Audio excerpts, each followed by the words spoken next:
G'day, cobbers. Welcome to the channel. Look, today we're going to cut through all the jargon, all the rubbish, and get straight to the point. This is your no BS guide for how to take your first 100 Aussie dollars and have a punt on crypto without getting ripped off. So, let's get into it. All right, first things first, and we've got to get this out on the table. This is not financial advice. I'm not a financial advisor, so don't take this as a recommendation to buy anything. This is just for education, all right? Just to show you how the plumbing works. We all on the same page? Good stuff. So I bet you're here because you've heard about Bitcoin. Maybe a mate's talking about it, and you're a big curious. But there's that little voice in your head going, hang on, is this whole thing a giant scam? Am I going to lose my hard-earned cash? You know what? That's a fair question. You're right to be careful. But stick with me, and I'll give you the blueprint to do it safely. Right then, let's kick off with Section 1, Playing by Aussie Rules. Now, look, I know this is the boring bit, it's the admin, but think of it this way. You wouldn't hop in a ute and drive down the freeway without a license, would you?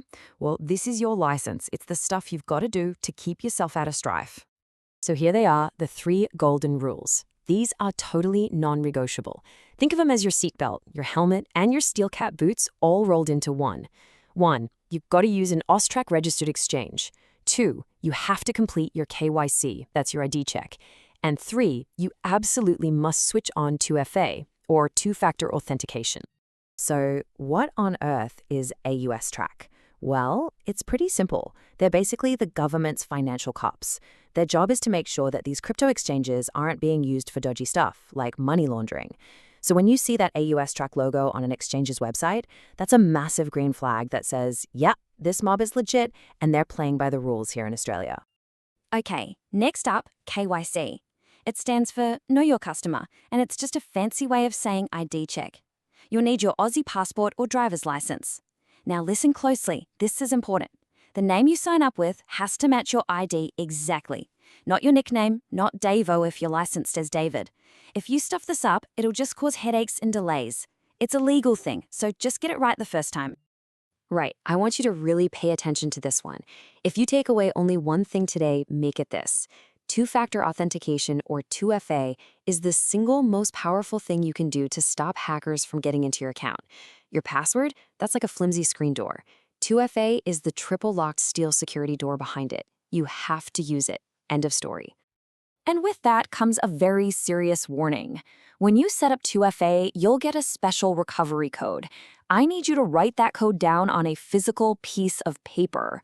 Then I want you to put that piece of paper somewhere safe, somewhere that is not your computer. Don't take a photo of it, don't save it in your notes, because if you ever lose your phone, that bit of paper is your only way back in. Please don't mess this up. All right, you've done the boring safety stuff. Good on ya.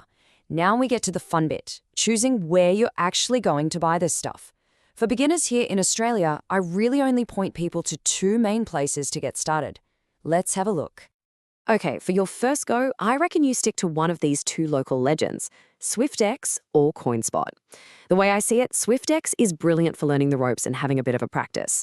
Coinspot, well, they're one of the oldest in Australia. They're dead simple and have a rock-solid reputation. Honestly, you can't go wrong with either of them to start. Now, here's a little secret weapon, something that's an absolute game changer if you're feeling a bit nervous. It's called demo mode. And it's basically a flight simulator for crypto trading. It lets you click all the buttons, place fake trades, and see how it all works without risking one single real dollar of your own money. It's brilliant. And here's why it's so good. An exchange like Swyftx will actually give you 10 grand of fake virtual play money to use in this demo mode. You can buy some Bitcoin, sell some Ethereum, see what happens, and it costs you nothing. It's just a fantastic way to build your confidence before you put your actual $100 in. Okay, let's get down to business. You've done the safety checks, you've picked your playground. Now, let's walk through the actual process. How do we turn that $100 note into your first chunk of crypto? First up, getting your money onto the exchange. Now, look at this table. It's dead simple. If you use PayID or a normal bank transfer, it costs you nothing, $0. But if you get lazy and use your credit card, you could get whacked with a fee of nearly 4%. That means you lose $4 of your $100 before you've even bought anything. It's a no-brainer. Always use PayID or a bank transfer. Okay, the money's in. What do you actually buy? Look, you're going to hear about a million different coins with silly names. Forget them. For your first purchase, just stick with the big dogs, Bitcoin and Ethereum. They're the biggest, they've been around the longest, and they're the easiest to get your hands on.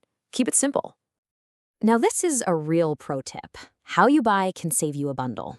An instant order is quick and easy, but you pay for it, a 1% fee on a platform like Coinspot. But a limit order, where you set the price you're willing to pay, will look at that fee, 0.1%. That's a 90% saving. Just for being a little bit patient and using the right button, you save a massive chunk on fees. So you've done it. You own some crypto. Time to crack a cold one? Well, nearly. There's one last really important step that so many people forget about, and that's making sure you're keeping the tax man happy. Yep, the good old ATO. So here's the deal in Australia. The ATO does not see crypto as money. They see it as an asset. And that means it's treated just like owning shares or an investment property. If you sell it later for more than you paid, that profit is a capital gain, and you've got to pay tax on it. It's as simple as that. But there is a silver lining. The ATO gives you a pretty sweet deal if you're a long-term investor. If you hold onto your crypto for more than 12 months before you sell it, you get a 50% discount on the capital gains tax you have to pay. That's a huge saving and a great reason not to panic sell. Because of all this tax stuff, you have to keep good records. And I mean from day one, from your very first buy. You need to know the date, the exact value in Aussie dollars when you bought, what you did, and you got to keep the receipt. Trust me, the exchanges report to the ATO, so you can't hide. Just keep a simple spreadsheet. Now, as you go down this rabbit hole, you're going to hear this saying a lot. Not your keys, not your crypto. All it means is that if you leave your crypto on an exchange, you don't technically have full control. For $100 punt, leaving it on the exchange is fine, but if you ever build up a big stash, you'll want to learn about moving it to your own wallet. But that's a story for another day. So let's just boil it all down. What's the takeaway here? It's simple, really. Stay safe by using a proper Aussie exchange and turning on your security. Stay smart by using the low-fee options. And for goodness sake, keep good records for the tax man. If you do those 3 things, you'll be off to a bloody good start. And that's all she wrote. If this explainer helped you out, do us a favor and give that like button a good solid whack. And hit subscribe so you don't miss the next No BS crypto guide. Cheers for watching, and stay safe out there.